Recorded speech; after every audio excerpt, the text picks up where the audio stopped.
Bizkaiko Foru Aldundiak Bizkaibusen linea berri bat jarri du abian Gallarta eta Zugazti eta artean. Ibilbide berria Santurtzi eta Gallarta lotzen dituen 33 linearen handitzea da.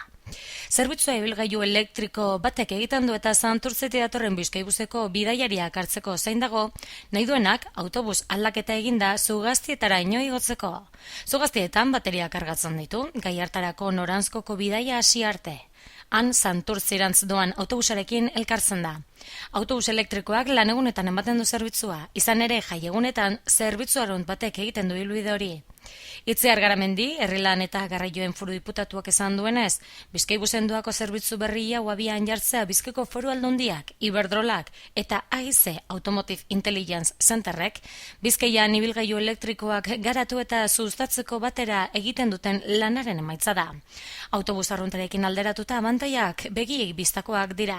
Adibidez, ez du kutsadura akustikorik sortzen, ez du CO2 birik botatzen eguratxera eta errendimendu energetiko handiagoa dauka.